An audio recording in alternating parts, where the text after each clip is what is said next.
I want you to picture a scenario. So it's a bit of a business riddle. Imagine you are the absolute heavyweight champion of your industry. I'm talking about just total dominance. You have Right. the best product, the most customers, the longest history. Everyone knows you. Okay, I'm with you. The market leader. Right. But then Yeah. you walk into the single most important global trade show Yeah. for your industry, the Super Bowl of your world, and you're invisible. Invisible. Well, maybe not invisible, but you're scattered, you're fragmented, there's no big banner, no central fortress, you're everywhere and nowhere at the same time. It's a paradox. It's the giant with no voice problem. You have all the substance, but you just lack the signal. Exactly. And that is the precise puzzle we are unpacking today. We're talking about Greece, we're talking about the global superyacht industry, and we are looking at a fascinating document that proposes a solution to this very paradox without building a single wall. It is a really intriguing case study. We are looking at a theoretical proposal titled The Hour of Greece, a Mediterranean maritime cultural initiative. It's curated by Alexandros Mimoglou of EURAN European Art Networks, and it's dated just recently, January 15th, 2026. And what I love about this source, I mean, it's not your typical let's build a bigger booth marketing pitch. It's actually quite philosophical. It challenges the whole idea of how a nation presents itself on the world stage. It really does. It frames the solution not as construction, but as synchronization. And for anyone interested in branding or strategy or just, how influence works in a crowded room, there are some serious aha moments in here. So let's set the scene. The source takes us back to the Monaco Yacht Show in 2025. Alexandros Mimoglou is walking the floor. Now, for those who haven't been, these yacht shows they're overwhelming. Total sensory overload, just miles of blue carpet and polished chrome. Exactly. And Mimoglou notices this disconnect. We know, and the source highlights this repeatedly, that Greece is arguably the most important yachting destination in the world. In terms of the charter market, absolutely. If you are renting a super yacht in the Mediterranean summer, statistics say you are likely heading to the Greek islands. It's the top of the food chain. But when you look at the exhibition floor, whether it's Monaco or Düsseldorf, that dominance just isn't visually obvious. The Greek face, as the source calls it, is shattered. It's atomized. You have a shipyard in Hall 5, a broker in Hall 10, a marina technology supplier somewhere in the basement. They are all there, but they're all fighting their own little battles. There's just no sense of a unified ecosystem. And typically, the government's solution to this, and we see this in every industry, from tech to agriculture, is to, force everyone into a national pavilion. Right, the Greek village approach. You rent a massive square of carpet, you put up some drywall, hang a flag, and you force all these high-end luxury brands to sit at little plastic desks next to each other. And let's be honest, the luxury brands usually hate that. It feels bureaucratic. It dilutes their individual prestige. It does. It's heavy infrastructure, it's expensive, and frankly, it feels old-fashioned. It's centralized in a world that is becoming more and more decentralized. So Mimoglou's proposal says, stop. Don't build the village. Do the complete opposite. He calls it a symbolic intervention. I highlighted that term, symbolic intervention. It almost sounds like performance art. In a way, it is. The core concept is the hour of Greece, and the proposal suggests a light activation. It requires zero physical infrastructure.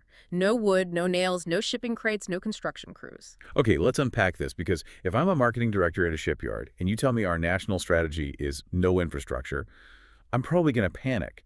How does this actually work if you aren't building anything? It works through time, not space. That's the key shift. The proposal outlines a mechanism where at a specific coordinated moment, let's say 14.00 Central European time on a specific day of the show, every single participating exhibitor acts in unison. Synchronization. Exactly. At that specific moment, dozens, hopefully hundreds, of screens across the entire exhibition center switch to the same content. They display a specific digital poster and screen a video called The Hour of Greece. So instead of trying to drag everyone to a central booth in Hall 6, you are basically hijacking politely the screens that are already scattered all over the fair. You're creating a cultural pulse. Just imagine walking down the main aisle of a massive trade show hall. It's noisy, it's chaotic, and then suddenly at 2.ndm, every fourth stand you pass is showing the exact same beautiful blue imagery, the same video, the same message. That would be incredibly arresting. Visually, it connects all the dots. It creates a visual echo. And the source argues that this is actually more powerful than a physical pavilion because it demonstrates reach. It shows that the Greek maritime ecosystem isn't, quarantined in a corner. It's everywhere. It permeates the industry. It's the idea that the network is the infrastructure. You're leveraging the assets that the exhibitors have already paid for, their screens, their sound systems, their booth space, and you're just, aligning them. Precisely. It's an asymmetric strategy. You aren't outspending the competition on square footage. You are out-coordinating them. But let's play devil's advocate here. Coordination is hard. I mean, we're talking about competing brokers, competing shipyards. These people fight tooth and nail for the same clients. Why would they agree to share the spotlight? That's the genius of the framing. The source is very careful to define this not as a commercial event, but as a cultural gesture. It's not the hour of Broker X, it's the hour of Greece. Ah, so it taps into national pride. It does. It wraps the commercial competition in a flag of cultural identity. It's much harder to say no to honoring the Greek maritime tradition than it is to join a joint marketing campaign. It lifts everyone up. It's the tide that lifts all boats argument, quite literally in this case. Literally. And it solves the fragmentation problem without forcing anyone to give up their prime location.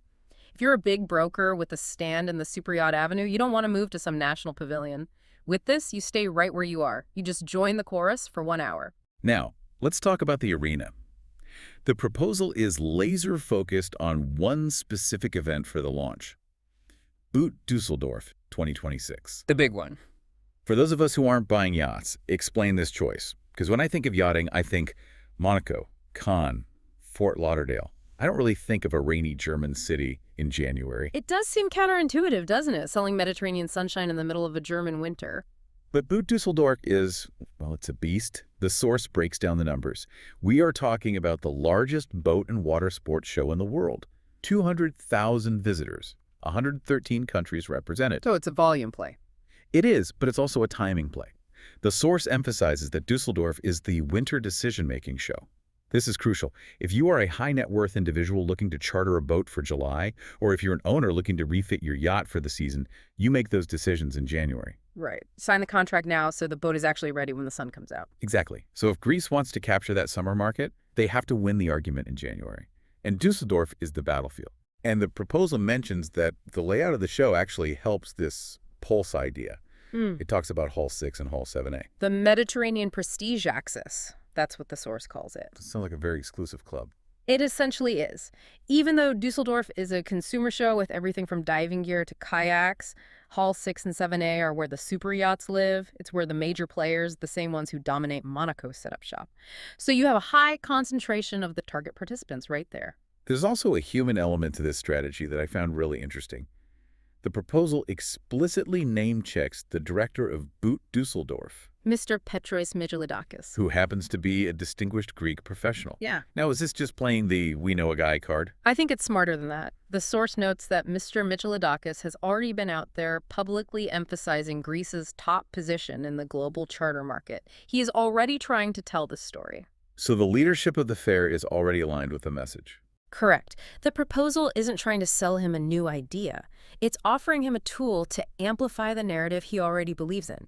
It frames the Hour of Greece not as an intrusion on his show, but as, content that enhances his show. We are helping you highlight the Mediterranean axis of your own exhibition. Exactly. It's a win-win. The show gets a coordinated cultural moment that looks great in the press, and Greece gets the platform. It's very astute institutional maneuvering.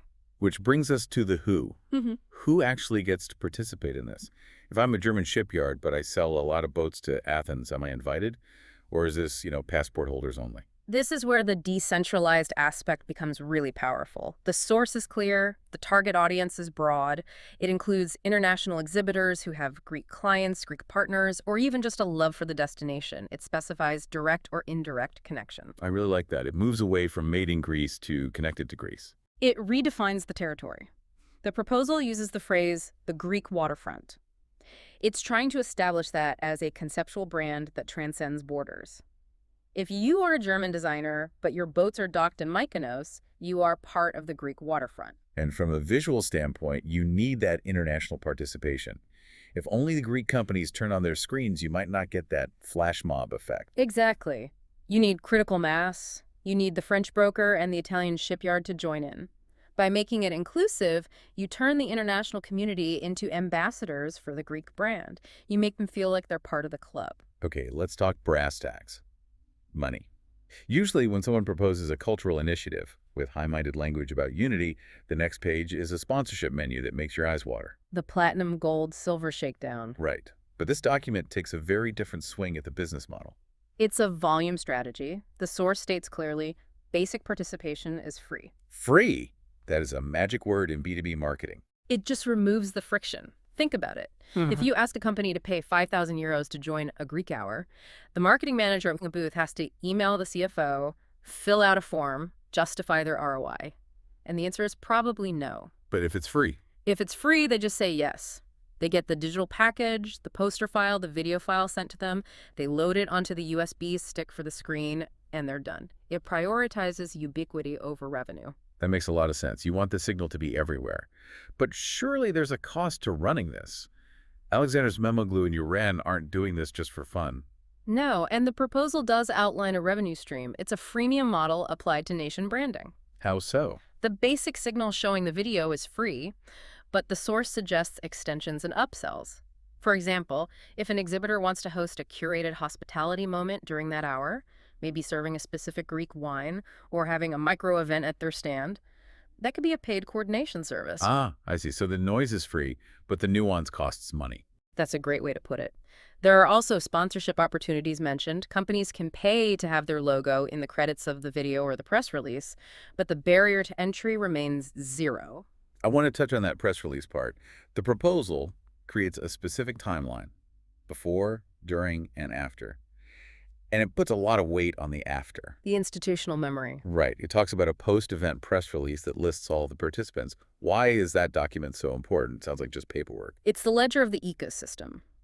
In an industry like yachting, which is all about reputation and networks, being on the list really matters. It's the guest list for the party. Exactly. If you successfully pull this off, that press release becomes a historical document. It says, here are the 150 companies that define the Greek maritime economy in 2026. If you're a broker, you want your name on that list. It validates your standing. It proves the network exists. Without the list, it was just a fleeting moment on some screens. With the list, it's a verified coalition. And that verification is what gives the initiative longevity. It allows them to come back in 2027 and say, look what we built last year. So we have the concept, the venue, the strategy, the model. Yeah. But as I was reading through the source material, I got the distinct feeling that the Hour of Greece is, well, it's a Trojan horse. A Trojan horse in a Greek proposal that's almost too perfect. No, but seriously, the source essentially admits it. It says this initiative is the entry point to something much bigger called the EURAN Art Marinas proposal. You've spotted the long game. And this is where the proposal shifts from clever marketing to really visionary strategy. The Hour of Greece is just the proof of concept. The real goal is to change the product itself, the marinas back home. The phrase they used was fascinating. Transforming marinas from parking lots for boats into open-air cultural infrastructures. Open-air cultural infrastructures, that is a heavy concept. Unpack that for us. What does that actually mean for a boat owner? It's about shifting the value proposition. For the last 50 years, a marina was a utility. You pay for a concrete slip, you get a power cable, a water hose, maybe a fuel dock. It's a parking lot. But the customer has changed. Drastically. The people owning these 80-meter, 100-meter super yachts, they aren't just boaters, they are collectors, they are patrons of the arts, they are used to the highest levels of lifestyle curation. So they don't just want a plug for the boat. Yeah. They want a destination. Right. Mimoglou is arguing that the marina needs to evolve into a gallery, a museum, a cultural stage. The proposal lists specific future concepts like a super yacht art index or an owner's circle. The Super Yacht Art Index. That sounds incredibly niche. It creates integrated value. If a Greek marina is known as the place where the world's best sculpture is exhibited on the docks, or where exclusive cultural dialogues happen, it just stops being a commodity. You can't price match culture. Exactly. A marina in Turkey or Croatia can offer cheaper fuel or cheaper berthing fees, but they can't easily replicate a deep, integrated cultural art program. It creates a moat around the business. So the Hour of Greece at Düsseldorf is basically the trailer for this movie. It establishes cultural intelligence as a national asset. It's saying to the industry, look how coordinated we are. Look how we can synchronize a narrative. We are sophisticated. Now, come dock your boat with us because we offer a level of cultural engagement that you can't get elsewhere. It positions Greece not just as a pretty coastline, but as a sophisticated cultural operating system. Which is a much, much stronger place to be in the luxury market. I want to zoom out for a second. We've been deep in the yachting world, which is a very specific, very wealthy bubble. But this idea of network as infrastructure, do you think this works elsewhere? Oh, I think it's the future of trade shows, period. Look Yeah. at the tech industry. It's already happening organically. You go to CES, and sure, Samsung has the city-sized booth, but the real buzz is often in the decentralized meetups, the Twitter threads, the coordinated product launches. The swarm. The swarm. Yeah. But this proposal formalizes the swarm. It gives it a schedule. I could see this working for the hour of sustainable fashion or the hour of French tech. It solves the budget asymmetry. If you are a smaller nation or a smaller industry group, you just can't outspend the giants on construction. You can't build a bigger castle. No, but you can be louder if you all shout at the exact same time. Synchronization over construction. That's the takeaway. It changes the metric of success from square footage to network density. It's also incredibly fragile, though. We have to be honest. It relies entirely on compliance. It does. That is the risk. If 14 Point comes around on that Tuesday in Düsseldorf and only 3 screens change, it's not a cultural pulse. It's a tech error. It would be embarrassing. A half-empty pavilion is sad, but a failed synchronization is just invisible. It requires critical mass to even exist. Which is why the role of the curator, Mimoglou in this case, is so vital. He's not just an organizer, he's a diplomat. He has to convince the ecosystem that this is safe. And that brings us back to the institutional support. Having the director of BOOT Düsseldorf aligned, having the Greek Marinas Association potentially involved, that reduces the perceived risk for the individual exhibitor. It gives them cover. I'm not doing this crazy thing alone. I'm doing it with the director's blessing. Exactly. It makes participation feel like the standard rather than the exception. It's a fascinating gamble. It trades control, because you can't control 100 different screens perfectly for reach. And in the attention economy, reach is the currency. So let's wrap this up. We have a proposal for 2026. The mission: unify the fragmented Greek maritime brand. The method: a digital takeover of the trade show floor at a specific hour. The cost: free entry, paid upgrades. The goal: to prove that Greece is a cultural superpower, not just a jagged coastline. And to use that momentum to eventually transform the marinas back home into cultural destinations? It's ambitious, it's elegant, and honestly, it's a lot more interesting than another glossy brochure about tax incentives. Ideally, it makes you feel something. And in a B2B environment, getting people to feel a sense of belonging or identity, that is rare. That's the art part of the proposal coming through. That is the question I want to leave our listeners with today. We are so used to judging strength by physical size. The biggest building, the biggest booth, the biggest budget. It's very 20th century. The big iron mentality. Exactly. But in a hyper-connected world, is that changing? Does a synchronized, decentralized pulse, like this hour of Greece, actually convey more power and unity than a massive physical fortress? It certainly seems to be where the world is heading. It's something to think about next time you're planning your own strategy. Do you need to build walls, or do you just need to synchronize your signal? A powerful thought to end on. Thanks for diving in with us. We'll catch you on the next deep dive. Goodbye, everyone.